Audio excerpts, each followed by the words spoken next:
In 1987, the fourth Jaws movie, Jaws the Revenge, hit cinemas with unfavourable reviews. Many moviegoers felt that after the disappointing reception of the third entry, Jaws 3D, the franchise was now done and over with. But just when audiences thought it was safe to return to their local movie theatres, along came Universal Pictures and said, "Oh no, we're not done yet, baby. This battle for underwater box office gold ain't over yet. We still got one more Jaws adventure to squeeze out, and hence Jaws the Revenge."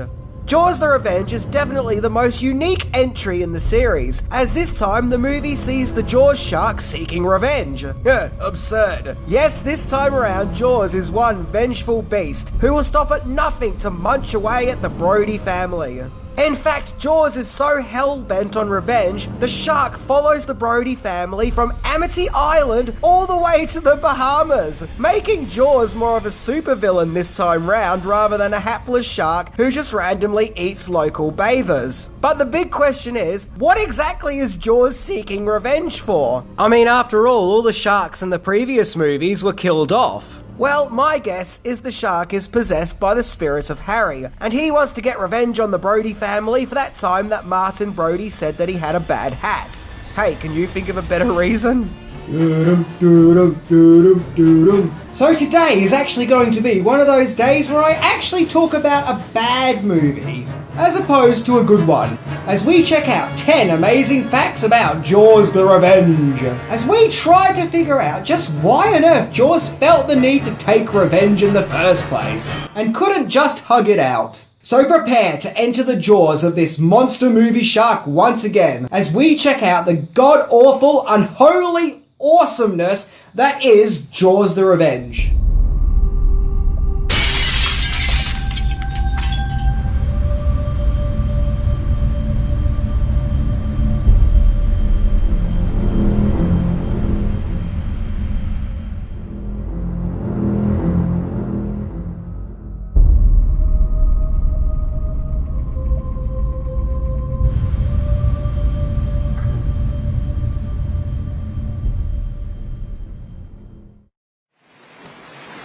You better get up here. The heartbeat stopped. He'll be back. Get me the board hook. Maybe he had a heart attack. Too much fatty food. Humans are full of cholesterol, you know. Number 10. Novelisation voodoo plot. Yes, believe it or not, but Jaws the Revenge actually got a novelisation for all those who needed an in-depth look into a story about a revenge-seeking shark. The novel was written by Hank Searles, and the novelisation is loosely based off an early draft of the original Jaws the Revenge script. But what makes the novelisation unique is that it includes subplots removed from the film, such as the shark's revenge methods. It waited all this time and it came for him. You see, in the novel, the shark is being controlled by the sinister powers of voodoo, at the hands of a witch doctor called Papa Jacques, who lives on the same Bahamas island as the eldest Brody son, Michael, in which it's stated that there's a bit of troubled history between the two men. After an altercation between Michael and Jacques takes place, Papa Jacques decides to use the mysterious forces of black magic and curse the entire Brody family, causing the shark to do the witch doctor's bidding. So if anything, in the novelisation, the shark is as much of a helpless victim as the Brody family is. Hey, come on! Can't believe that voodoo. Sharks don't commit murder, they don't pick out a person. It picked out Sean. There's one scene in particular where Jacques steals little Thea Brody's pail and curses it, causing Thea Brody to get hypnotised and leave her bed in the middle of the night and walk into the sea where a heap of sharks were waiting for her. Yikes. There is actually heaps more in the novel that was removed from the film, including a scene where Jaws eats a windsurfer. And strangely enough, there was also a drive-by shooting sequence at the Brody residence, which results in Michael Brody taking part in an on-foot pursuit. In fact, there is so much in the novel that wasn't in the finished film, it's insane. Having voodoo is an interesting approach, but it does take the film series into supernatural territories. And the Jaws films have always been simple monster B-movies. But at least having the voodoo witch doctor would have actually made sense, rather than just having a shark seeking revenge for God knows what reason. Number 9. The movie retcons Jaws 3D. Even though Jaws the Revenge is commonly known as Jaws 4, on the account that it's the 4th entry, it actually completely ignores the events of Jaws 3D, and acts as an alternative 3rd entry. For example, the character Michael Brody is an equipment engineer at SeaWorld in Jaws 3D. But in Jaws the Revenge, he's a marine biologist, studying the marine life in the Bahamas. In Jaws 3D, he had a partner called Catherine. In Jaws the Revenge, he has a wife called Carla, along with a daughter called Thea. Also, in Jaws 3D, we learn that younger son, Sean Brody, has a phobia of the sea and won't go anywhere near the water. Whereas in Jaws the Revenge, he's now the deputy of Amity Island, and clearly doesn't have an issue with water. Well, at least before he gets eaten, that is.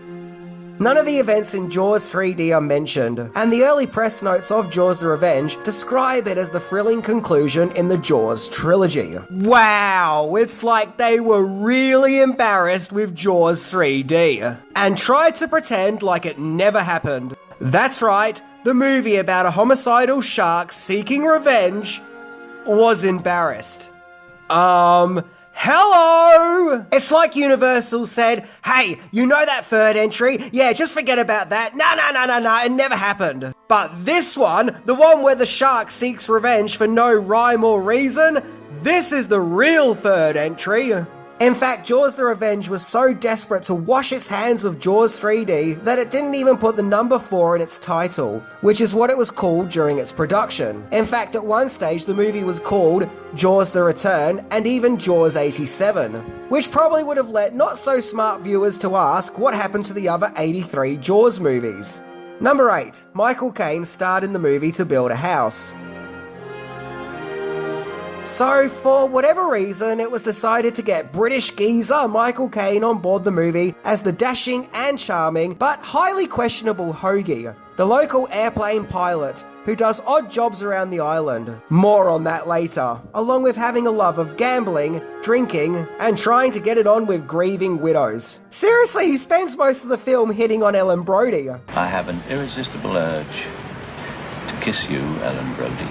Caine was a big name back then, and he still is now. And Caine also hasn't been shy in admitting that he purely did the movie so he could build a house with his fee.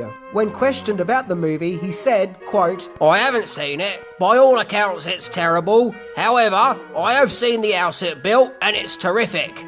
So at least Caine can still be cool about starring in a terrible movie and look at the positives of the experience. Still though, because he was filming Jaws the Revenge, he was unable to accept his Oscar for his performance in Hannah and Her Sister. But, ta-da! Look at this house! Number 7. The Return of Hooper. The original script saw a cameo of Matt Hooper, who featured in the first movie played by Richard Dreyfuss, the marine biologist who would join Martin Brody and Quint in the original Jaws in their quest to hunt the shark down. The cameo would have seen Hooper call the Brody family after the death of Sean in order to offer his condolences, where Hooper and Michael would chat about old times. But nevertheless, the scene was never filmed, and if the story of his fee for his tiny performance in Piranha 3D is anything to go by, we can only imagine that Dreyfuss said that he'll only do the cameo if he's given a ridiculously huge fee, to which the production probably said, no. Number 6. Roy Scheider refused to star in the movie. In Jaws the Revenge, we learn that main protagonist of the first 2 movies, Martin Brody, played by Roy Scheider, died in between movies due to a fear of sharks, whatever the hell that means. He died from fear. The fear of it killed him. Something that the nostalgia critic has pointed out as being totally disrespectful to the character, especially considering that he was so badass.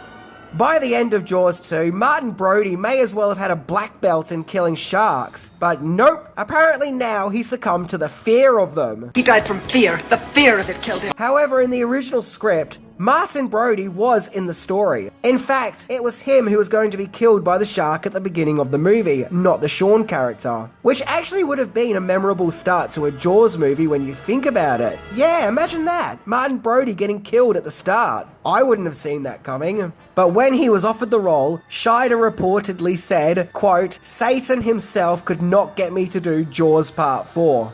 The irony being that Satan couldn't get Roy Scheider to star in Jaws the Revenge, but all it took was a nice house to get Michael Caine to star in it. Murray Hamilton was also to have a cameo, where we would have seen the former mayor of Amity Island attend Sean Brody's funeral, but sadly Hamilton died before the filming of that scene took place. Number 5. The movie was the result of a joke in Back to the Future Part 2.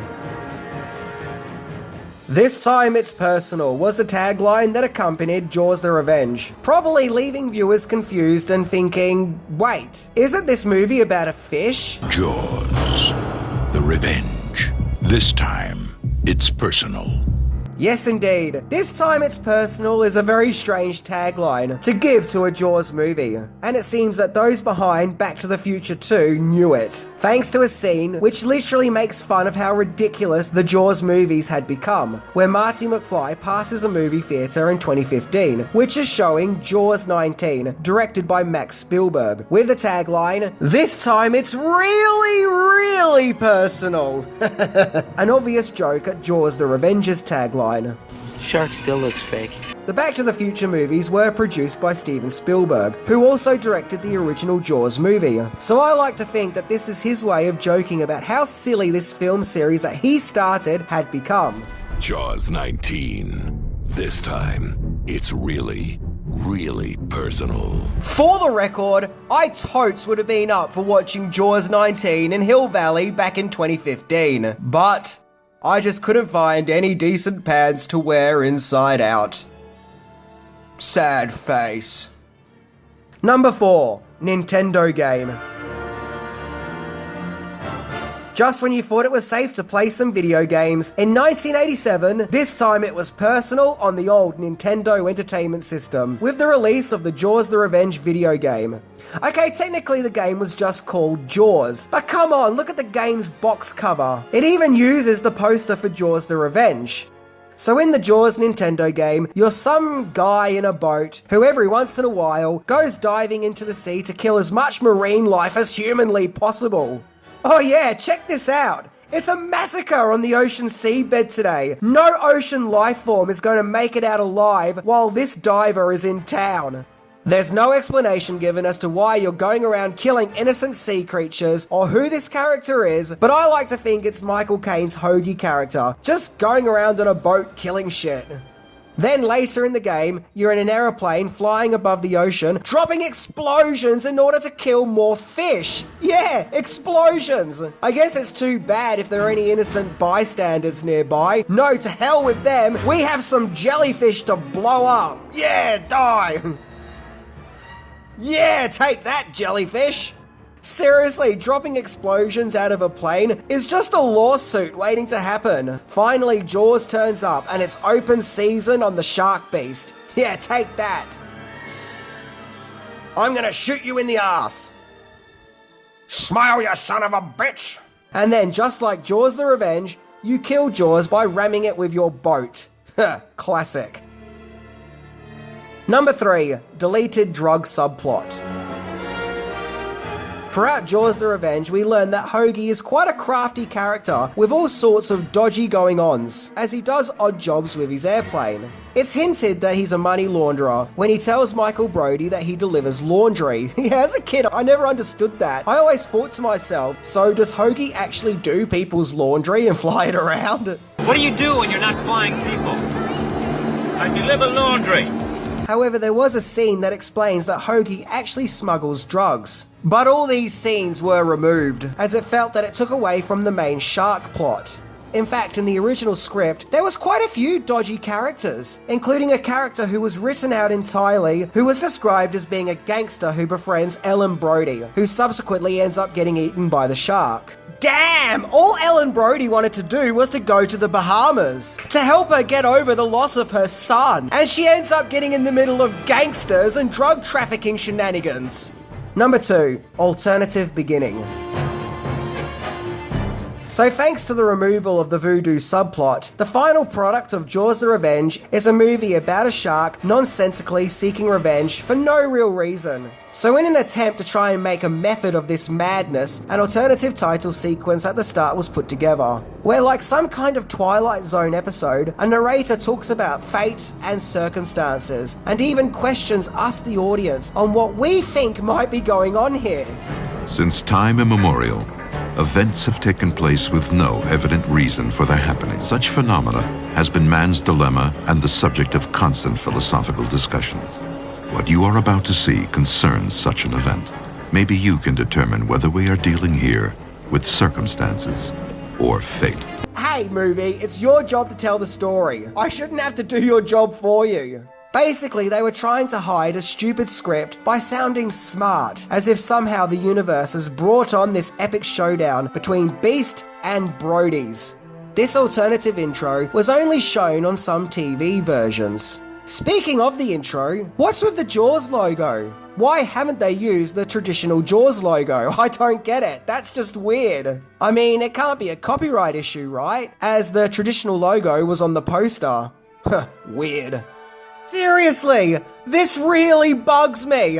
Why? Having a Jaws logo that doesn't quite look right makes it look more like a Jaws fan film. Number 1, alternative ending. Just like the rest of the movie, the end gets a lot of flack, just because of how flimsy it looks, as we see Ellen ram a boat into Jaws, which causes him to suddenly explode. Yeah, it's weird. But originally, Jaws' death scene was much more gruesome, with Ellen impaling Jaws with the front of the ship, with Jaws lingering around spewing out blood, until he eventually succumbs to his wounds and just dies in a real anticlimactic way. This ending, which although is lousy, still made sense. But like everything else in the film, sense and logic had to be thrown out the window, as a new death scene had to be quickly put together, as the original one was considered too gory. In all seriousness, the ending of this movie was doomed from the start, thanks to added sound effects of Jaws roaring. And if you think this couldn't get any weirder, that sound effect came from a Tom and Jerry cartoon. Something that also didn't help the finale of this movie was the fact that most of the scenes were filmed at a water tank at Universal Studios. Also, originally, the character Jake, who was played by Mario Van Peebles, died, but test audience reception suggested that viewers didn't like that, so scenes had to be refilmed of Jake surviving. Because yeah, out of all the problems with this film, the character Jake surviving clearly takes top priority. Look, at the end of the day, at least the movie was now done and wrapped up. Needless to say, Jaws the Revenge was a flop when it was released in July 1987. It made $51.9 million on a $23 million budget, so it actually did bring in some profit. But when you compare it to Jaws 3D's $88 million box office intake, heck, the first movie's earning of $476 million, you can clearly see that this ship had sunk, causing Jaws the Revenge to be a sad conclusion to a franchise which started off ever so gloriously. The film is currently enjoying a 0% on Rotten Tomatoes, and over the years would become the stuff of mockery and jokes due to the absurdity of the plot. The premise, Ellen Brody is a widow, Roy Scheider's character has died, and his wife in the film is convinced that a great white shark has a grudge against her family. Now you could just hear those sharks talking. I'm gonna get me a Brody if it's the last thing I do. A movie so stupid that no matter how stupid, you couldn't be stupid enough to enjoy it. The mother of the family, check this out, has 3 people in her family eaten by the shark in 1 week. So a genius in her own right, she comes up with a plan. She says, well, shark is obviously after our family. Can't put anything over on me. There's only one thing to do, we'll have to leave town. And you're going, leave town? Wouldn't an apartment building be sufficient protection for... I mean, I want to go up and punch a hole in the screen. I personally really love the Netflix description of Jaws the Revenge. You can tell whoever wrote this just did not know how to explain the movie's plot of a shark seeking revenge, where instead they made it sound like a real, serious, tragic drama, where it says, quote, "A loving wife has been through hell, but moving won't stop a nightmarish beast from finding her to devour what's left." Guys, it's Jaws the Revenge! But, you know what? I have to say this. I do actually kind of enjoy Jaws the Revenge. Now, don't get me wrong, it's a terrible movie, it really is. But I like it in a so bad it's good kind of way. I mean, after all, it did pay for Michael Caine's house. So, there's that. Anyway, I'm Minty, and this time, it's ridiculous. See ya!